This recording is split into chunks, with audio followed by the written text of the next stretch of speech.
Irmãos, há dois personagens bíblicos que se assemelham, e eu preciso falar com você a respeito desses dois personagens, porque a Bíblia, ela é a revelação de Deus para nós. Na Bíblia que nós encontramos os princípios e valores que Deus estabeleceu, pelos quais o homem, vivendo, experimentará a paz, o equilíbrio e a satisfação, mesmo existindo num mundo cujo sistema está dominado pelo maligno. Nós podemos sim, ainda que sofrendo, como disse o Senhor Jesus, as aflições por esta vida, em virtude de toda a corrupção e maldade que nos cerca, viver esta vida com paz, equilíbrio e satisfação.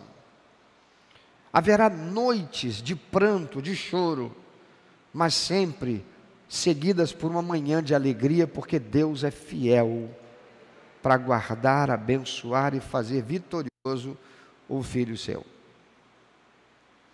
E Deus faz essa revelação através do que a Bíblia relata, do que Deus fez e do que os homens fizeram no passado, enquanto Deus estava se revelando de um modo extraordinário a esses homens. E enquanto esses homens estavam se comportando como seres humanos ante as situações do dia a dia. A Bíblia tem resposta para absolutamente tudo na nossa vida.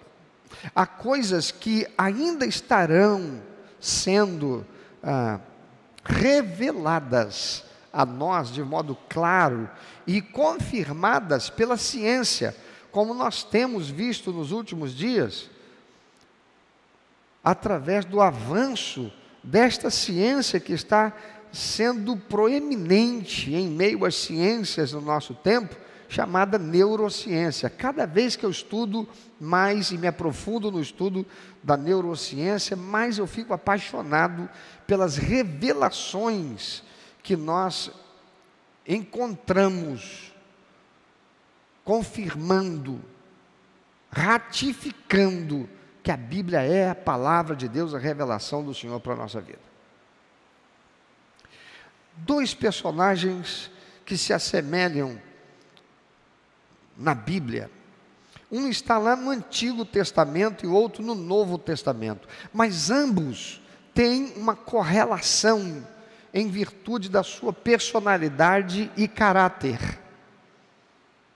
Todos dois vivendo em contextos muito diferentes, em virtude da cultura da sua época, mas em contextos semelhantes quanto aos relacionamentos que eles estavam construindo, realizando no seu dia a dia. Esses dois personagens chamam-se Aitofel e Judas Iscariotes. Aitofel, lá no Antigo Testamento, 2 Samuel vai falar dele. E Judas Iscariotes, que todos conhecemos, todos, até mesmo não crentes que nunca leram a Bíblia, já ouviram falar do nome do traidor de Jesus Cristo, Judas Iscariotes. Eu quero que você acompanhe comigo a leitura de dois textos. O primeiro texto de 2 Samuel 7, 23. E o segundo texto é o de Mateus 27, 3 a 5. A revista atualizada.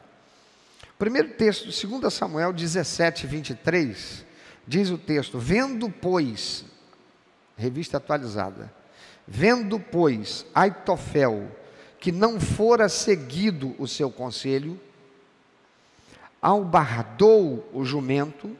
Albardar significa colocar a sela no jumento, preparar o jumento para sentar sobre ele e fazer a sua trajetória, seu trajeto. Vendo, pois, Aitofel que não fora seguido o seu conselho, albardou o jumento, dispôs-se e foi para casa e para sua cidade. Pôs em ordem os seus negócios e se enforcou, morreu e foi sepultado na sepultura de seu pai. Agora, Mateus capítulo 27, versículo 3 a 5. Então Judas, o que o traiu, vendo que Jesus fora condenado, tocado de remorso, devolveu as 30 moedas de prata aos principais sacerdotes e aos anciãos, dizendo: pequei traindo sangue inocente. Eles, porém, responderam: que nos importa? Isso é contigo. Então Judas, atirando para o santuário as moedas de prata, retirou-se e foi enforcar-se. Você pode imaginar já de pronto as semelhanças entre Aitofel e Judas, porque ambos tiveram a sua vida encerrada da mesma maneira, trágica. Ambos suicidaram, ambos se enforcaram, ambos se mataram, ambos chegaram a uma realidade de frustração que os conduziu ao suicídio. Mas vamos ver cada um deles separadamente e enxergar algumas nuances, algumas características, tanto de um quanto de outro, para vermos o quanto eles de fato se parecem. Aitofel é mencionado na Bíblia como um homem muito reconhecido pela sua sagacidade entre os judeus e se tornou conselheiro do rei Davi, e era tão importante que 2 Samuel capítulo 16, versículo 23 diz assim: o conselho que Aitofel dava naqueles dias era como resposta de Deus a uma consulta. Você pode imaginar o nível de responsabilidade, de proeminência, de destaque, de importância que esse homem possuía? Ele era um dos conselheiros mais importantes do rei Davi, a ponto do conselho dele naqueles dias ser tão considerado que era tida como resposta de Deus a uma consulta que alguém fizesse. Eu fico imaginando esse homem como um coach hoje. Custaria uma grana pretíssima ter um conselho desse homem, participar de um evento desse homem. Você imagina? Um dos mais importantes conselheiros do rei Davi. Mas quando Absalão, filho de Davi, se revoltou contra o seu próprio pai para usurpar o trono, Aitofel, ele viu nisso a oportunidade de continuar no status que ele conquistara com Davi. Davi estava caindo em desgraça, enquanto Absalão subindo, ainda que usurpando o trono, de uma forma maquiavélica, num projeto maquiavélico traçado por ele, para ganhar o coração do povo. Davi estava caindo, Absalão subindo, e Aitofel continuaria na posição privilegiada de ministro conselheiro do rei. Você acha que Absalão ia rejeitar ter Aitofel no time dele? Aitofel se porta aqui como alguns que a gente vê, por exemplo, o pessoal que gosta de futebol, né?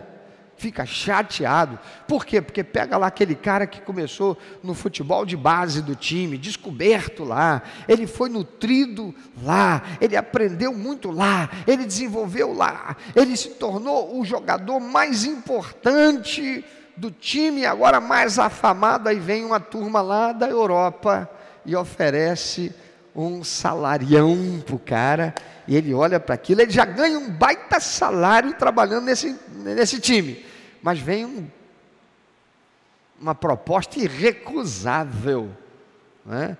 Ganhar aquele salarião em euro. Ele vai. Eu não estou dizendo aqui que está errado, não, é que quem está por cima quer os melhores consigo, sim ou não? vai querer os melhores. Não vai, não, porque é um timezinho lá, o cara é bom, eu quero esse cara. Absalão não ia refutar, sobretudo por quê? Porque Aitofel era considerado um homem de honra.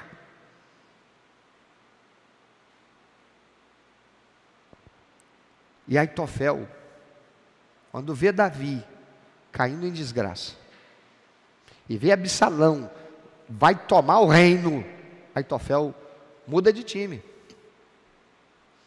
Ele abandona Davi. Ele quer manter a posição dele. Ele não quer cair para a segunda divisão. Há uma corrente de estudiosos da Bíblia que acreditam que Aitofel fosse avô de Batseba, porque o pai de Batseba tem como pai um Aitofel. Mas não há nenhuma garantia absoluta de que o pai de Batseba fosse filho desse Aitofel, mas há uma possibilidade. É uma conjectura feita por alguns estudiosos para tentar entender ou explicar a atitude de Aitofel. Então essa corrente de estudiosos acreditam que Aitofel fosse avô de Batseba, que por decepção e ressentimento ele tenha se voltado contra Davi a favor de Absalão, por causa da desonra provocada por Davi ao levar Batseba ao adultério e consequentemente a morte do seu marido Urias, que era um dos valentes de Davi, e o pai de Batseba era também um dos valentes de Davi, ambos fazendo parte do grupo dos 30, que eram renomados valentes de Davi. Fato é que, seja por essa razão ou não, pessoas inteligentes, às vezes, fazem escolhas realmente estúpidas, ainda que sendo inteligentes. Sobretudo porque, via de regra, andam sozinhas e não sob conselho de alguém também capaz, também inteligente. E isso é consequência da arrogância e da prepotência. Pessoas inteligentes que estão acostumadas a serem elogiadas por isso, têm uma propensão enorme para se sentirem autossuficientes. Não são pastoreadas. Por que seriam? São pastores que não andam sob o conselho de pastor. São líderes que não andam sob o conselho de líder. E essas pessoas, via de regra, estão andando sozinhas. E aí você vai encontrar arrogância e prepotência, o senso de autossuficiência marcante na vida daquela pessoa. No momento da revolta de Absalão, Aitofel abraçou a causa dele. Está lá em 2 Samuel 15, 12. Aitofel, queridos, era tão importante no reino de Davi, como vimos, que ele se tornara íntimo amigo de Davi. O Salmo 41, verso 9, veja o que diz lá. Davi, ele faz um desabafo. Veja o que diz Salmo 41, versículo 9. É Davi falando: até o meu amigo íntimo, em quem eu confiava, que comia no meu pão, levantou contra mim o calcanhar. Sabe o que é levantar o calcanhar? Quando a gente fala levantar o calcanhar, a gente fala isso. Levantar o calcanhar significa ficar por cima de mim, se tornar superior a mim, passar por cima de mim. Até o meu amigo íntimo, em quem eu confiava, que comia do meu pão, levantou contra mim o calcanhar. Lá Salmo 55, 12 a 14, veja o que ainda diz Davi a respeito deste amigo, deste em quem ele confiava. Com efeito, não é inimigo que me afronta. Se o fosse, eu o suportaria. Nem é o que me odeia quem se exalta contra mim, pois dele eu me esconderia. Mas és tu, homem meu igual, meu companheiro e meu íntimo amigo. Juntos andávamos, juntos nos entretínhamos e íamos com a multidão à casa de Deus. Davi está se ressentindo de ter sido traído por alguém em quem ele confiava com intimidade. Provavelmente você já deve ter se sentido ou deve ter sido traído por alguém assim. Talvez um esposo, um marido, um noivo, um namorado, alguém que você julgava amigo. Quando Davi soube que Aitofel passara para o lado de Absalão, ele faz algo. Ele envia seu outro conselheiro, que tinha um nível muito semelhante ao de Aitofel, de reputação. O nome dele era Uzai, igualmente sábio, e que ficara ao lado de Davi, não roeu a corda. Quando Davi está saindo, humilhado, se sentindo destruído, porque o seu próprio filho é que está fazendo isso, dando um golpe de estado. Uzai, ele rasga suas roupas, e ele já é idoso, rasga suas roupas, joga cinza sobre a cabeça, e isto era uma atitude cultural, para expressar, para que todos vissem que aquela pessoa está se sentindo humilhada, ela está se humilhando, ela está se sentindo arrasada com aquela situação. Porque é que antigamente, quando tinha um funeral, as pessoas só vestiam preto. As mulheres colocavam um chapéu, inclusive, ou então um véu, para não mostrar o rosto. Porque num funeral não se espera que alguém sorria. Espera-se que todos que vão lá, vão para demonstrar a empatia,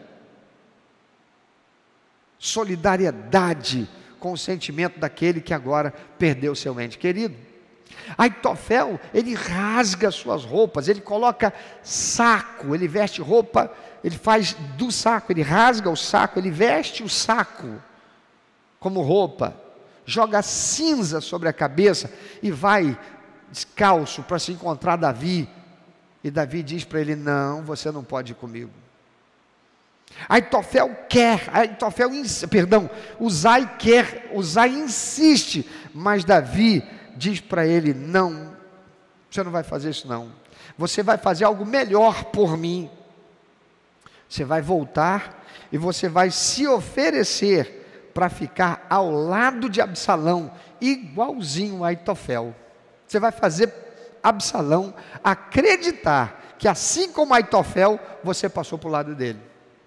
E o que você vai fazer é, toda vez que Aitofel der um conselho para Absalão, você vai buscar frustrar esse conselho de Absalão, de Aitofel. E é assim que Uzai faz. E é o que acabou por acontecer.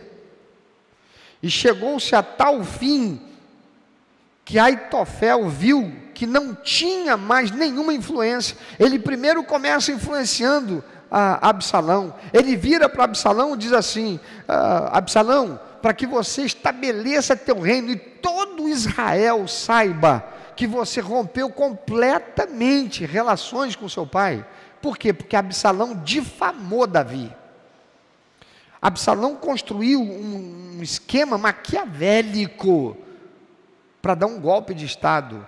Absalão ia para a porta da cidade de Jerusalém, por onde entravam os comerciantes, onde as pessoas ficavam ali discutindo sobre os assuntos do dia a dia, sobre política. E Absalão, sendo filho do rei e príncipe, ele chegava lá, quando as pessoas vinham, elas vinham para reverenciá-lo, ele que reverenciava as pessoas, demonstrando humildade. Não, peraí, eu que tenho que me ajoelhar diante do Senhor, o Senhor é uma pessoa mais idosa. Absalão fazia aquele papel de muitos políticos canalhas, corruptos, sem vergonha, sem escrúpulos, que em época de campanha até beijam as criancinhas.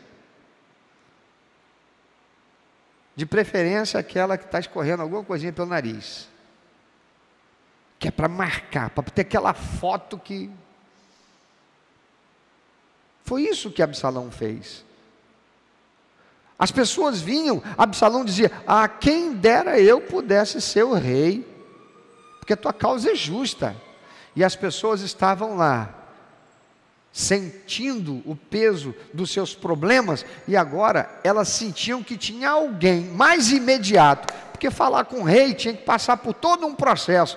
Mas Absalão, que era príncipe, filho do rei, que não tinha as responsabilidades do seu pai, estava lá na porta da cidade, no meio do povo, se fazendo populista, com discurso político populista, que massageia o ego. Não, porque quando eu for, se eu fosse rei, eu colocaria vale gás para todo mundo, eu dava cesta básica.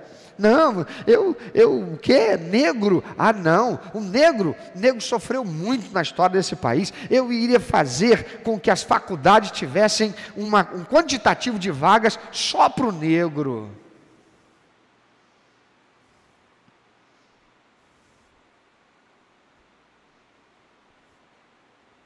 Mulher, poxa, essa cultura machista, se eu tivesse o poder de mudar isso.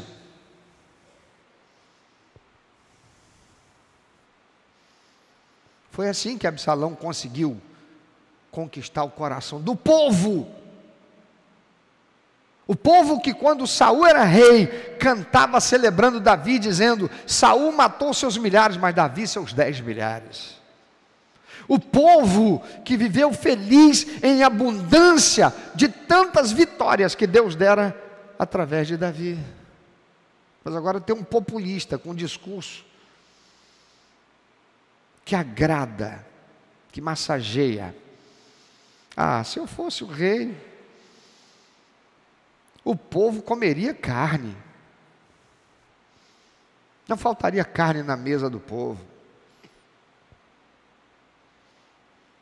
Aí Davi fala para Uzai: vai lá, Uzai, fica do lado de Absalão. Por quê? Quando Absalão assume, Aitofel diz para ele: mostra para o povo que você rompeu. Sabe o que você faz? Faz uma tenda na praça de Jerusalém, pega todas as concubinas do seu pai que ficaram e faz uma orgia de sexo com elas. Todo mundo de Israel vai saber o que você fez. E o que Absalão faz? Exatamente isso. Desonra o seu pai dessa maneira. Não bastasse ter usurpado o reino. Aitofel vai se engrandecendo, ainda mais do que ele se sentia quando no tempo de Davi, rei. Mas agora Uzai chega. E quando Uzai chega, Absalão recebe Uzai meio desconfiado. Mas surge uma oportunidade de uma decisão que Absalão tem que tomar. Aitofel dá o seu conselho, Uzai dá um conselho que vai na mesma direção, até que chega um momento crucial, quando os batedores de Absalão sabem onde Davi está. E Aitofel dá um conselho, uma orientação, para que Absalão vá lá com o seu exército e destrua, mate Davi e os seus que o acompanhavam. Uzai está quietinho, está esperando.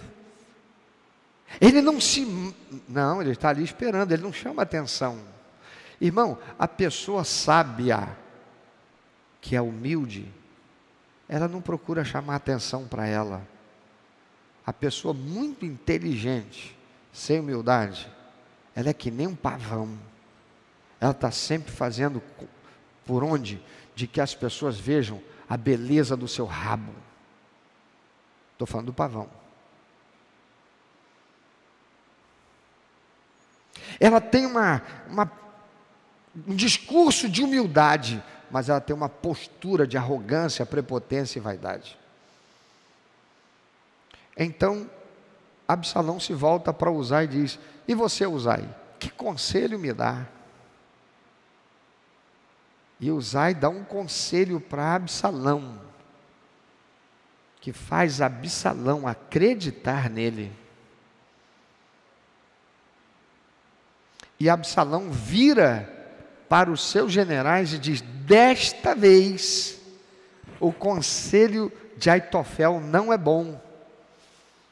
E o conselho de Uzai é melhor. Você vai encontrar em 2 Samuel capítulo 15, versículo 31 em diante. E o que acontece é que Aitofel vê que agora ele não tinha mais a influência que deveria ter. Ele sabia que aquela atitude de Absalão levaria ele à ruína. Porque Aitofel conhecia Davi, assim como Uzai conhecia. O que Aitofel não sabia é que Uzai mantinha contato com Davi através dos levitas e sacerdotes. Então Uzai manda Davi saber o que Absalão decidiu e vai fazer. Aitofel entra em desespero, porque ele vê que não vai ter jeito, e vai ser a ruína de tudo o que ele programou. Eu te pergunto, para alguém que traiu o rei, por um outro que é um usurpador, se esse usurpador cai, sobra o que para ele? Voltar para o rei que ele traiu? Então imediatamente, Aitofel abandona o acampamento de Absalão, volta para sua cidade, resolve todos os seus compromissos para não deixar nada pendente para a mulher, para os filhos, para ninguém.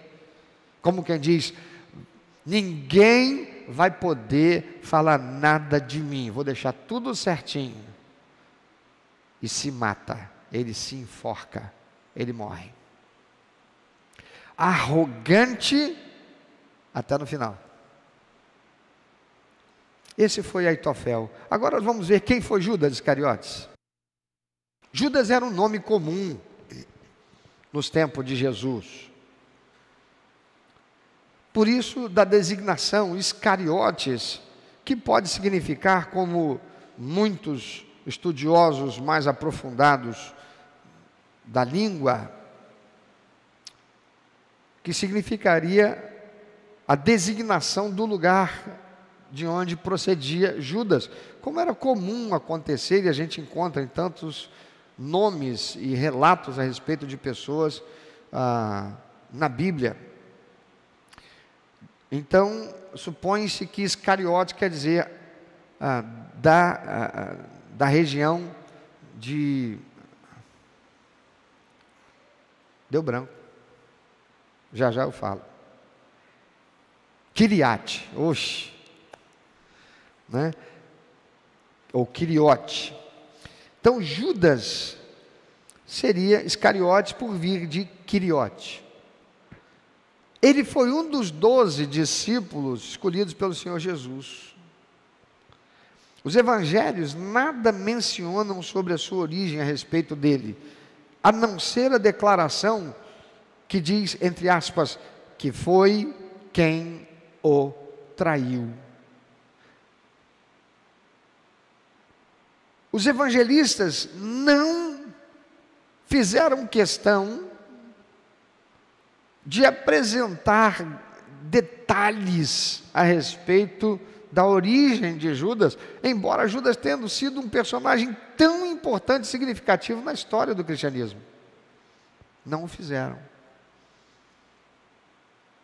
Com a intenção clara de demonstrar o quão terrível foi a atitude e a participação histórica de Judas. Judas andou com Jesus. Judas, Deus fez milagres através dele. Judas, ele expulsou demônios em nome do Senhor. Judas, ele curou enfermos em nome do Senhor. Veja o que encontramos no relato de Mateus capítulo 10, versículo de 1 a 4. Tendo chamado os seus 12 discípulos, deu-lhes Jesus autoridade sobre os espíritos imundos para os expelir e para curar toda sorte de doenças e enfermidades. Ora, os nomes dos 12 apóstolos são estes: primeiro Simão, por sobrenome Pedro, e André seu irmão, Tiago, filho de Zebedeu, e João seu irmão, Filipe e Bartolomeu, Tomé e Mateus, o publicano, Tiago, filho de Alfeu, e Tadeu, Simão, o zelote, e Judas Iscariotes, que foi quem o traiu. Judas recebe aqui um destaque para ser mostrado de forma inequívoca quem era ele, que foi quem o traiu. É isso que menciona o Evangelho a respeito de Judas. Mas Judas não tinha o coração transformado, embora ele fosse um crente, embora ele fosse um discípulo de Jesus, embora ele tenha recebido poder para operar coisas sobrenaturais. Meu irmão, minha irmã, nunca, jamais, repita depois de mim, nunca, jamais se deixe maravilhar por alguém através de quem Deus esteja operando algum sinal miraculoso. Nunca.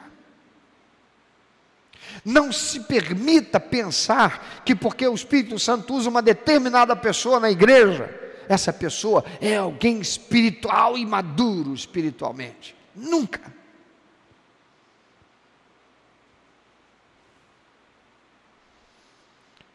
Dons espirituais não são sinônimo de maturidade. Você pode repetir o que eu acabei de dizer?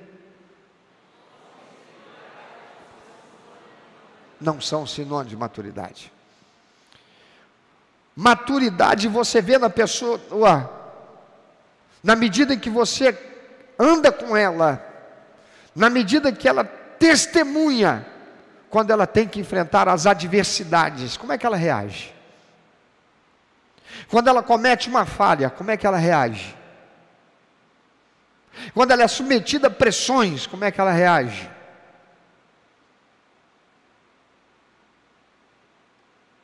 Ela reage à luz dos ensinos da palavra de Deus? Ou ela reage meramente em função dos sentimentos, dos pensamentos e da cultura que ela assimilou? Do conhecimento acadêmico que ela assimilou? Dons espirituais não são sinônimo de maturidade espiritual ou maturidade. Judas não tinha o coração transformado, a alma transformada.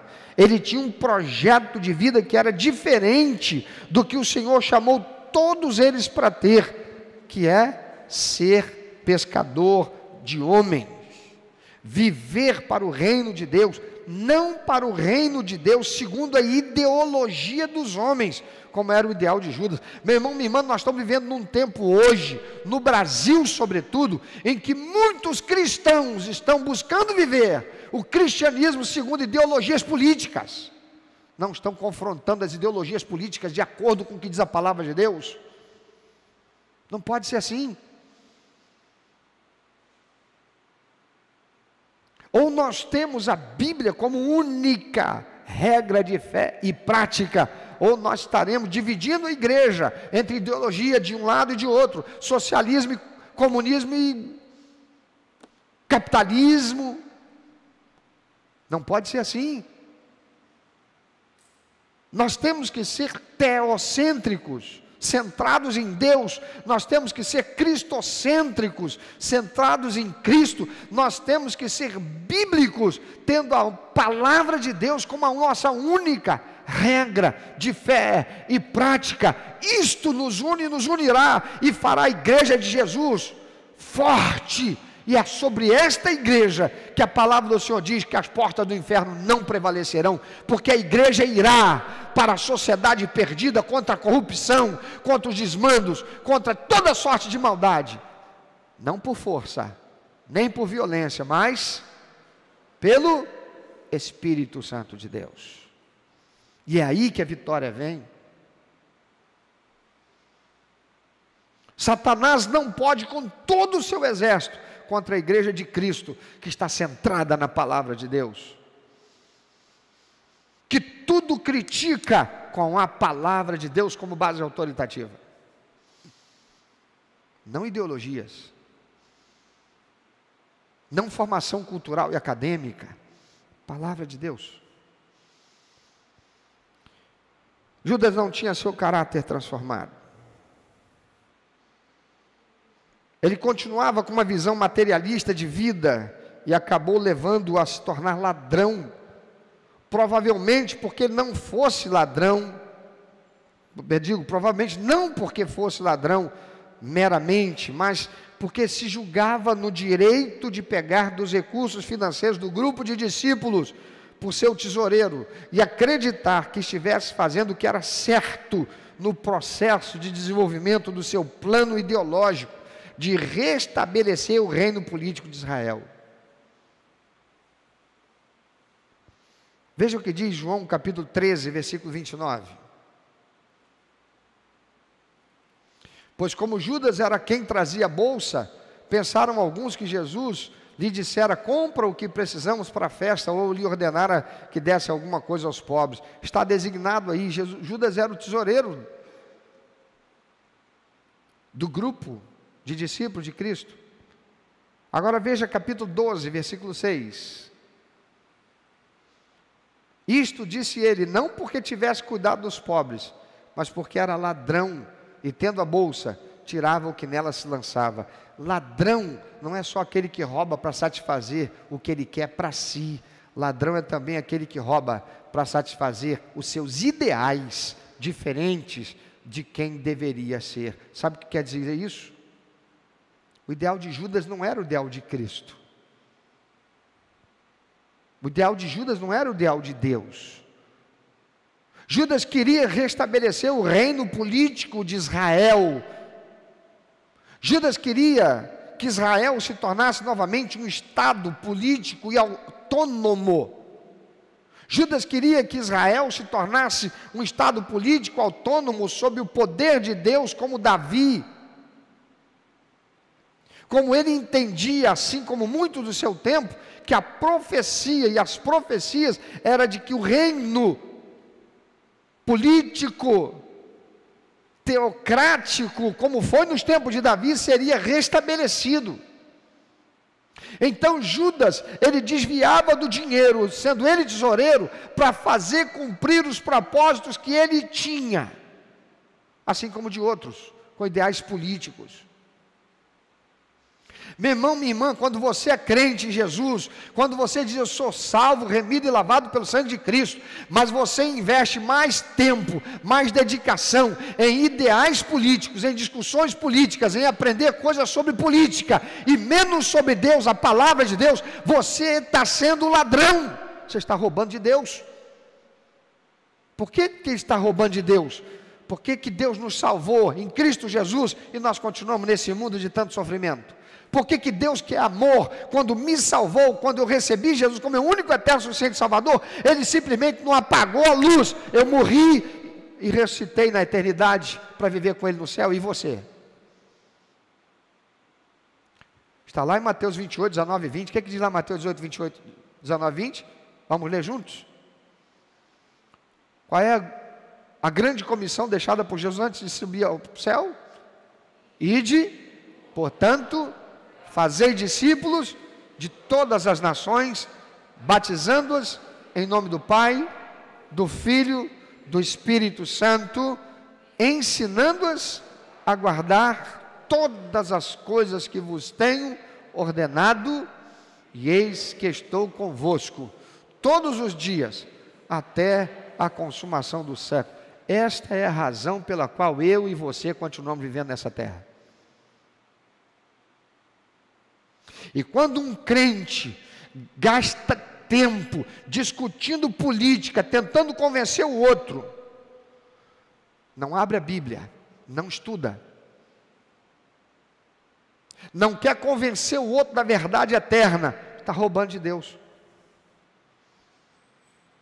está roubando da igreja. Por que está roubando da igreja?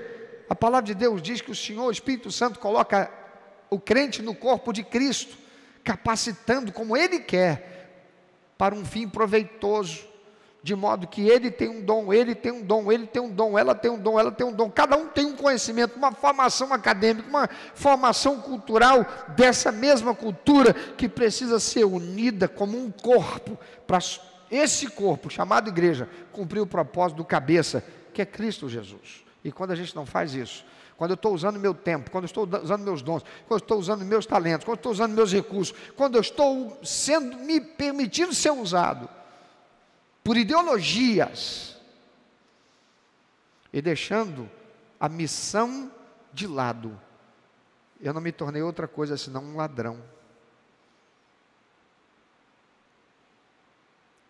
E eu peço desculpas, porque eu não posso falar outra coisa senão a verdade. Quantos ladrões há hoje no chamado mundo cristão, nas igrejas,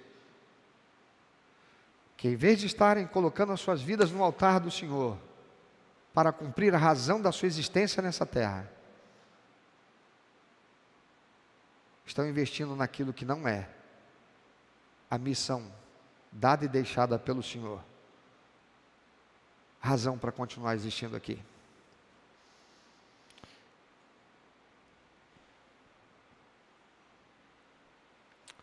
Judas Iscariotes queria desenvolver, e estava lutando, trabalhando, para desenvolver o seu plano ideológico de restabelecer o reino político de Israel.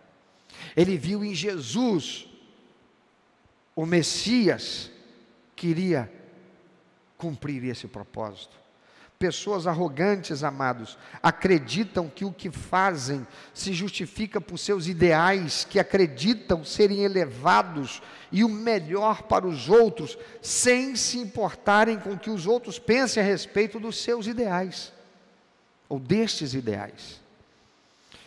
Judas em momento nenhum discute os seus ideais com Jesus. Judas em momento nenhum compartilha com outros discípulos. Judas está ali, se sentindo cara, até porque foi dada a ele uma função de proeminência, importância e confiança. Ele era o tesoureiro. Jesus não deu isso para Pedro nem para João, deu para Judas. Te lembra alguma coisa de Aitofel? Pessoas assim não respeitam a autoridade, embora pareçam fazê-lo, porque são ardilosas, são maquiavélicas, são falsas. Quando elas começam a se revelar, no começo ninguém vê, nem mesmo a autoridade. E às vezes Deus cega, porque Ele tem propósito em todas as coisas. Você crê nisso? Deus tem propósito em tudo?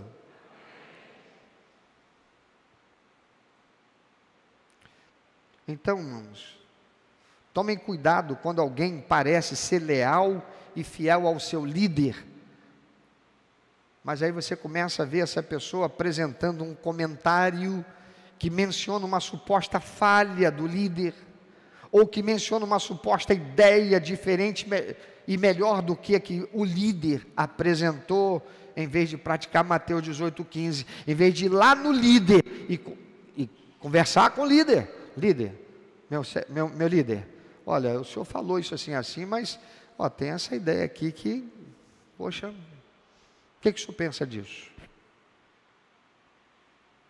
E se a ideia dele, o líder ainda disser, não, eu tenho razões, outras, para ser assim, por isso, e às vezes o líder não pode dizer tudo. Qual é o papel desse liderado? Ou ele permanece sendo fiel e leal, ou ele vai embora, para não ser um Aitofel, nem um Judas Iscariotes.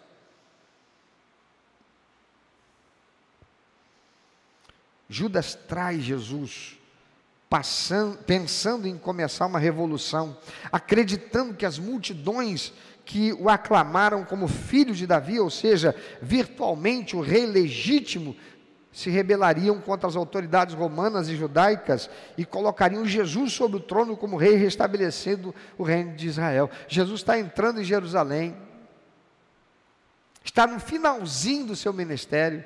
Quando ele está entrando em Jerusalém, ele vem sentado num jumentinho. Vai se cumprir a profecia, dizendo que o rei virá sentado num jumentinho. Lá está Jesus, e o povo vem. Alguém chegou lá e falou, talvez tenha sido os donos daquele jumentinho. Alguém correu à frente e disse, Jesus, o Messias, ele está chegando. Ele já tinha ouvido falar muito de Jesus, aquele que cura, aquele que sara, aquele que ressuscita morto, aquele que prega e confronta até mesmo o sumo sacerdote, fazendo-se sentir constrangido com a verdade que o confronta.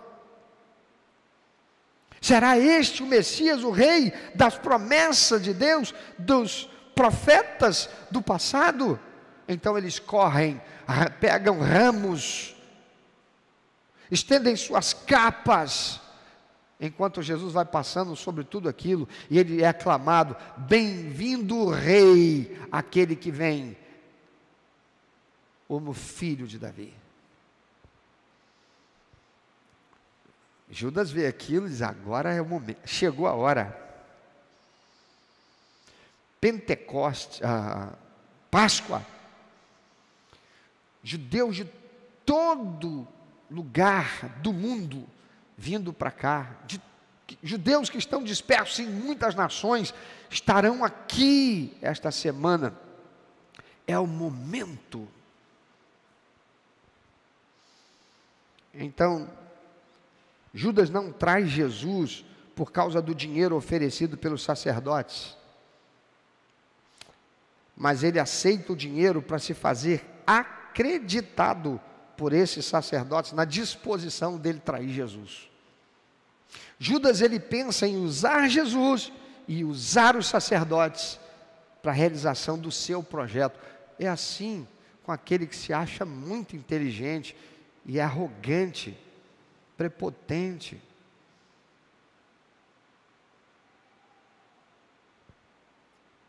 Mas Jesus frustra os ideais de Judas, porque ele não se rebela, não incita o povo a se rebelarem durante a festa da Páscoa, quando da sua entrada triunfal em Jerusalém. Jesus não faz nada disso.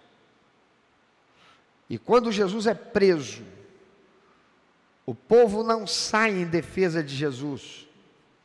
Eles não entendem que aquele que confrontava demônios, que fizera cegos verem, coxos andarem, tornara limpos leprosos, ressuscitara mortos, agora se deixasse ser preso e nada fazia. Eles bugam, para usar um termo cotidiano. Eles bugam, eles ficam paralisados, eles não reagem. Não acontece o que Judas pensou fosse acontecer. Então Judas começa a sofrer o mesmo que Aitofel. Ele vê os discípulos fugirem, ele vê o povo se acovardar, e ele começa a sofrer o mesmo que Aitofel. O desespero por ver todo o seu projeto de vida ruir e não ter mais lugar de proeminência. Jesus agora vai morrer, o que há de ser de mim? Qual líder vai querer um traidor?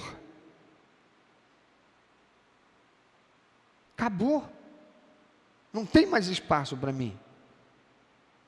Ele sofre o desespero por ver todo o seu projeto de vida ruir e não ter mais lugar de proeminência, o remorso de ter feito um inocente ser condenado à morte como um criminoso, o que não era o que ele queria. Aquele que o amara e dera a ele a chance de ser alguém importante para o reino, chance que ele jogou fora e agora não fazia mais parte de nada. Tudo que lhe sobrara eram 20 moedas de prata, mais nada. Então ele suicida. E Judas não tem arrependimento. Assim como Aitofel, Judas tem remorso. Remorso leva à morte. Arrependimento leva à vida. Você pode repetir isso? Você deve ter ficado impactado com isso, então você pode dizer mais forte?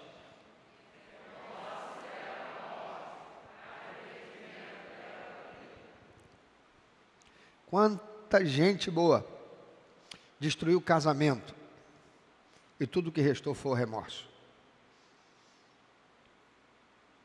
Quanta gente boa como eu, arrogante, jogou fora uma vida profissional e tudo que restou foi o remorso.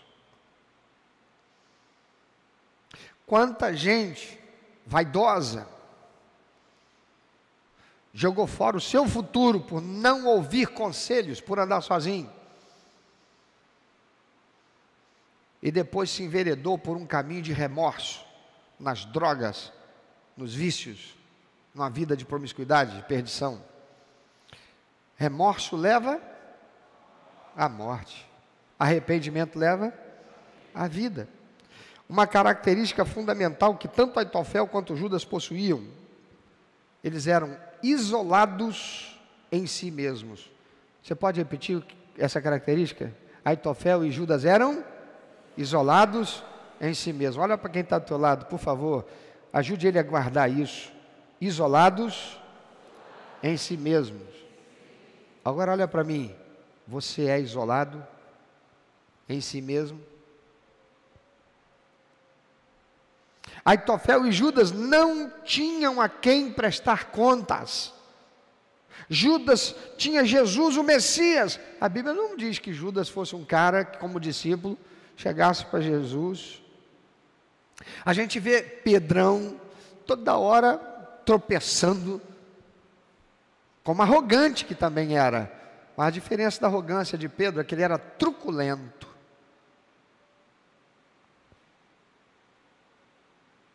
Talvez não pudéssemos nem dizer que Pedro fosse arrogante, ele era truculento. Ele era aquele Fred Flintstone, você lembra do Fred Flintstone? Não era arrogante, ele era truculento. O arrogante é mais rebuscado. Mas tanto Aitofel quanto Judas não tinham alguém a quem prestar contas, porque o arrogante, ele é prepotente. A arrogância é irmã da prepotência, e ambos andam juntos de mão dada com a vaidade e a autossuficiência. Eles não tinham a quem prestar contas. E você tem? Você presta contas com o seu pastor? Você tem um parceiro de prestação de contas?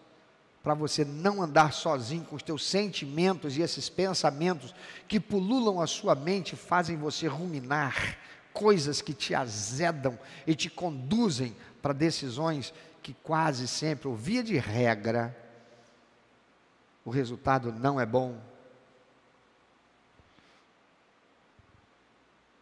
Você não é crente, mas você tem alguém verdadeiramente capacitado para te dar conselho. Você tem um psicólogo, um psicanalista, de preferência cristão, que não vai alimentar a inclinação que você já demonstra, que não vai dizer para você, não, esse casamento é tóxico, chuta isso daí, rapaz, chuta que você é laço, que é tudo o que o diabo já tem fomentado você para fazer, em vez de buscar tratar as coisas em você, que precisam ser diferentes. Por que é sempre o outro que está errado e você é o que é você? Não, mas eu também cometo erro. Mas esse eu também cometo erro é hipócrita. E é hipócrita contra você mesmo. Não é contra o outro. Porque a sua busca de se auto-enganar para justificar você continuar certo. Quantos são aqueles que querem estar certo mais do que querem ser felizes? Você quer estar certo ou você quer ser feliz? Porque quem quer ser feliz, busca ouvir. Tem um parceiro de prestação de contas. Alguém que confronta sem comprar o peixe. Nem Aitofel, nem Judas tinham. Eles não precisavam. Judas era o tesoureiro do Messias, do mestre. Judas, além de ser tesoureiro, Judas curou enfermos, expulsou demônio. Judas? Não. Judas tinha uma cultura, um nível cultural, uma visão alargada, política. Aitofel? O conselho de Aitofel era considerado como sendo a palavra de Deus, revelação de Deus para a vida do rei e de quem se consultasse com ele. A quem ele ia pedir conselho sobre a vida dele? Deixa eu te dizer uma coisa, meu irmão, minha irmã. Você pode ser a pessoa mais sábia desse mundo, mas a pessoa mais sábia desse mundo continuará sendo ser humano. E ser humano apodrece e fede quando morre. Sabe o que significa isso? Que não é só esse corpo carnal que apodrece, dentro da gente também, nós temos sentimentos. E os sentimentos, eles são produzidos pelo que a gente pensa. E é quando a gente está tendo que se confrontar com o nosso próprio eu, as nossas fragilidades, as nossas inclinações, o resultado de coisas que construíram informações epigenéticas, ou inclinações epigenéticas, estão aqui, e que a gente não escolheu, nem domina sobre elas, que a gente precisa ser tratado, e a gente não é. Sabe por que não? Porque a gente se deixa levar pelo que a gente sente. E tem muito mais vozes dizendo, muitas mais vozes dizendo o que a gente deve fazer de errado, do que aquela para dizer o que a gente deve fazer de certo. Sobretudo, se mesmo sendo cristãos, nós não lemos e estudamos a Bíblia, a palavra de Deus. Pessoas assim reagem explodindo ou se calando. Quando algo não vai bem ou acontece ao contrário ao que elas esperavam, ou elas explodem ou elas implodem, guardam para si, se calam, mas aquilo está ali, azedando, corroendo. Quando as pessoas se calam, em vez de lidar com a raiva, a frustração, a decepção, elas eventualmente vão explodir mais tarde. Pode não explodir na hora. Uma pessoa que é explosiva, que explode na hora, para observar, ali na frente, ela é humilde em reconhecer que errou. A pessoa que cala, não explode, ela vai explodir lá na frente, mas a explosão dela lá na frente já é a consequência trágica daquilo que ela decidiu fazer. Veja comigo Efésios capítulo 4, eu estou caminhando para encerrar. Efésios 4, 26, eu sei que você gostaria de ficar aqui até 2 horas, mas eu ainda tenho um seminário para dar aos iniciados. Vamos lá, Efésios 4, 26 a 32. Vamos ler juntos, bem forte, para que os que estão em casa possam ouvir, mais do que eles vão ouvir a voz deles também, lendo junto conosco, como se estivessem aqui no templo.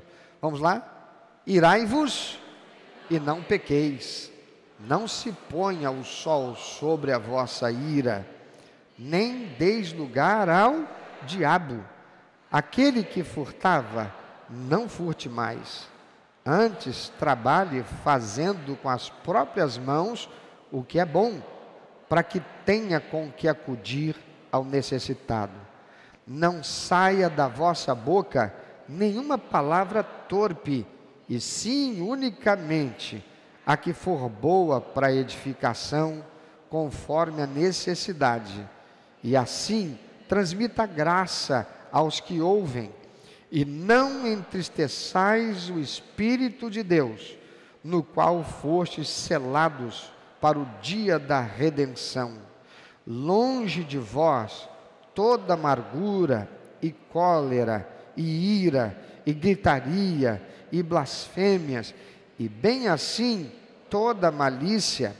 Antes, sede uns para com os outros benignos, compassivos, perdoando-vos uns aos outros, como também Deus em Cristo vos perdoou. Amados, Aitofel se calou quando ele deixou o serviço de Davi e depois alimentou a sua própria raiva, até que ela teve a oportunidade de explodir em Davi, com algumas consequências trágicas para a sua própria vida. Foi para o lado errado. Deu no quê? Desgraça. Judas se calou quando a frustração chegou, e não entendendo nada, alimentou a sua decepção e frustração com o remorso por ter levado o inocente Messias, seu mestre, à morte como um criminoso inimigo do Estado, culminando com o suicídio. Nenhum dos dois recorreu a ninguém para desabafar. E você? Como é que você reage quando a frustração, a decepção, quando traído, quando ferido, quando essas coisas chegam à tua vida? Como é que você reage? Ah, não, eu explodo. E depois? Porque tem gente que explode e permanece na arrogância, permanece no azedume, permanece na ira, permanece no rancor, ou vai construir todas essas coisas. Tem gente que se tranca, fica moada, emudece.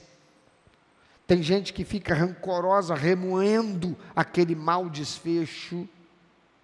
Tem gente que desanima da vida e abre espaço para depressão. Tem gente que se entrega ao desvario e às más escolhas para o seu futuro. Quantos jovens, quantas moças jogaram fora a sua santidade, perdendo a sua virgindade com qualquer um, por causa de uma frustração e uma decepção amorosa com aquele namorado que julgava que a amasse tanto. Quantas moças, membros de igreja, se perderam lá fora, porque tiveram uma decepção amorosa com um crente. Quantos rapazes fizeram isso?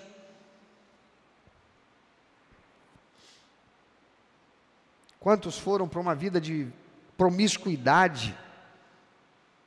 Quantas mulheres se tornaram promíscuas, porque descobriram que seu marido as traía, e em vez de sofrer essa decepção, e manterem-se virtuosas, para construir uma nova realidade, com uma outra oportunidade dentro da santidade, não tenho nada a perder mesmo, Deus deixou isso acontecer comigo, e foram para uma vida de promiscuidade. E quantos homens fizeram a mesma coisa? Quantos trabalhadores, funcionários, se sentindo traídos pelo chefe, pelo patrão, saíram dali para serem inescrupulosos, desonestos com o outro patrão para quem foi trabalhar? Eu não estou falando nem de gente lá de fora. Quantos, vivendo uma vida honesta, tiveram seu negócio ser fechado? Por quê? Porque não suportava. Para eu continuar com o meu negócio, eu tenho que me tornar corrupto ao longo do tempo, sendo honesto, digno. Toda hora batia aqui na minha porta um fiscal corrupto, dizendo que eu tinha que fazer isso, que fazer aquilo. Eu estava andando todo certinho, mas eu não consigo andar certo e prosperar enquanto eu tiver essa corrupção na minha porta. Então só tem um jeito, é me tornar corrupto. Quando Jesus diz, aquele que quiser vir após mim, negue-se a si mesmo, tome sua própria cruz e, meu irmão, eu já tive que fazer isso. Eu voltaria a ser empregado, ganhando salário, mas eu quero ir para o céu.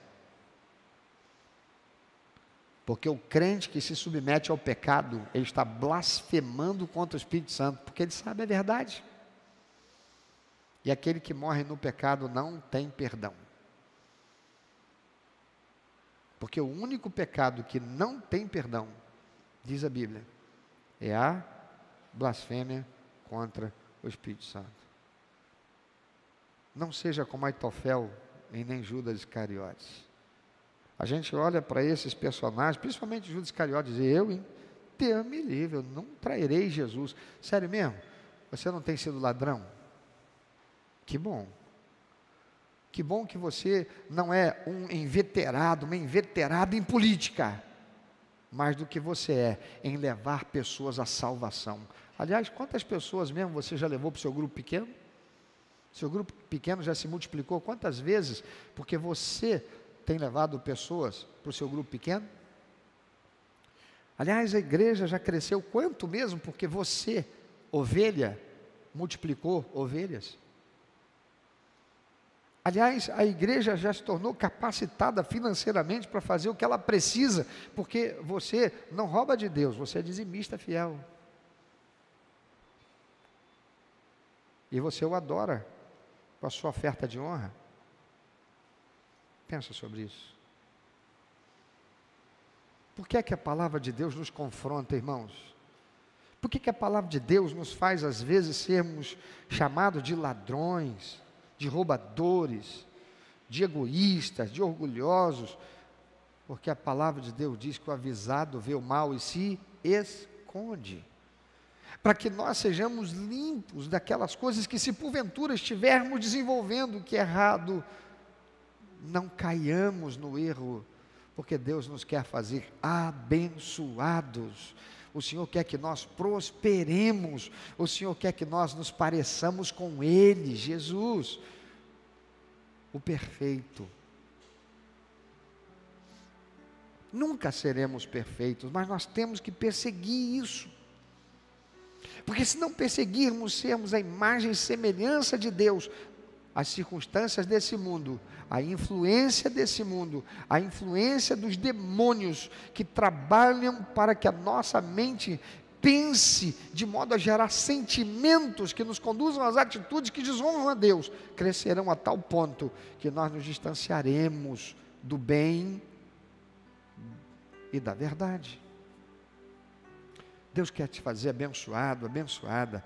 Deus quer nos fazer capacitados como cristãos, individualmente, como igreja, coletivamente, para que a palavra do Senhor se cumpra. As portas do inferno não possam ir contra nós, não possa ir contra você, com aquele seu colega de trabalho com quem você vai falar de Jesus, com aquele frentista do posto de gasolina que você para todo dia para abastecer, com aquele cliente que você presta serviço ou vende um produto para ele e que retorna, ou não, com aquela pessoa por quem você tem orado e falado de Jesus para ela, convidando-a para estar no grupo pequeno,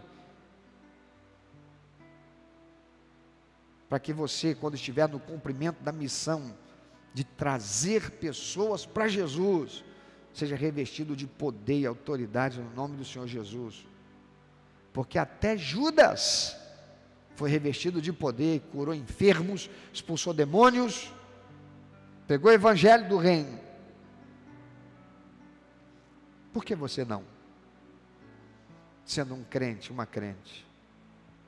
Quanto do teu tempo você investe no propósito de Deus, razão para a qual você não foi para o céu ainda?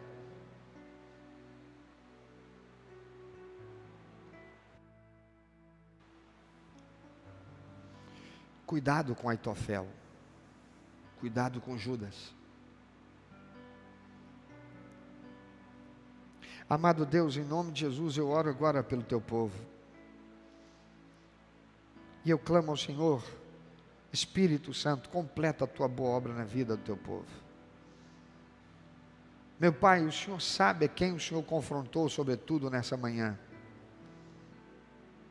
E eu rogo ao Senhor, Espírito Santo, que o Senhor ministre a tua unção para um quebrantamento, de modo a que haja arrependimento e não venha futuramente um remorso. E que as igrejas do Senhor, esta e todas aquelas, através de alguém que participando desta mensagem, ouvindo-a, se permitiu ser tocado pela verdade do Senhor, de tal modo que a igreja do Senhor, respirando este ar de avivamento, pela ação e unção do teu Espírito, seja fortalecida nos seus membros individualmente e a igreja coletivamente, para que, capacitados pelo Senhor, possamos ir contra todo o principado e potestade, e as portas do inferno não poderem resistir à pregação do Evangelho, à transmissão da verdade, da palavra do Senhor e da ação salvífica do Senhor sobre aquele que recebe. Que a mão poderosa do Senhor seja sobre todo o teu povo e sobre todos nós. Que o Senhor nos leve em paz, em segurança, guardados pelo Senhor, de volta aos nossos lares, protegidos pelas ruas, estradas, avenidas por onde teu povo passar. E que por tua bondade possamos retornar aqui logo mais, para celebrar ao Senhor como teu povo e família de Deus. Em nome de Jesus. Amém. Meu irmão, minha irmã, não sai daqui de qualquer jeito. Responda para Deus alguma coisa em relação a essa palavra que Ele te trouxe através desse seu servo. O que você tem para dizer para Deus? Se você está afastado do Evangelho de Jesus, você quer retornar hoje, entende a urgência de fazê-lo, o Ministério de Intercessão vai estar aqui na frente, já,